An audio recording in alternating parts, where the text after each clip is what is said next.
Big boss Malayalam season 7-ലെ 4-ാം ആഴ്ചയിലെ 2-ാമത്തെ ദിവസത്തിലെ voting trend നമുക്ക് നോക്കാം. 1-ാം സ്ഥാനത്തുള്ളത് നൂറ തന്നെയാണ്. നൂറയ്ക്ക് നല്ല സപ്പോർട്ട് കിട്ടുന്നുണ്ട്.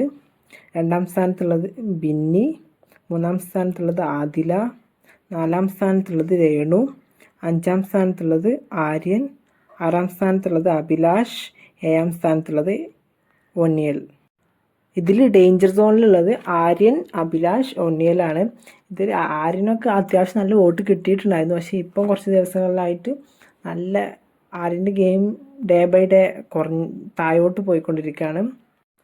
പിന്നെ രേണുവിൻ്റെ കാര്യം, രേണു പ്രത്യേകിച്ചിട്ട് ഒരു കോണ്ടന്റ് കൊടുക്കാത്ത ഒരാളാണ്. പ്രത്യേകിച്ച് വലിയ ഗെയിമൊന്നുമില്ല, ജസ്റ്റ് അങ്ങ് ജീവിച്ച് പോകുന്നു എന്നുള്ളത്, ലൈവ് കണ്ട് പോകുന്നു എന്നുള്ള. ഗെയിമിലാണെങ്കിലും ഒന്നും ആക്റ്റീവ് അല്ല.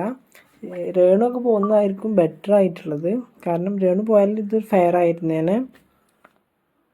പ്രത്യേകിച്ചൊരു കോണ്ടന്റും ഇല്ലാത്തത് ഈ രേണു ആൻഡ് ഒണിയലൊക്കെയാണ്. അപ്പോൾ നിങ്ങൾ വോട്ട് ചെയ്തത് ആർക്കാന്നുള്ളതും ഈ ആഴ്ച പുറത്ത് പോകാൻ സാധ്യതയുള്ളത് ആരാന്നുള്ളതൊക്കെ കമൻ്റ് ആയിട്ട് അറിയിക്കണേ. അപ്പോൾ ഓക്കെ.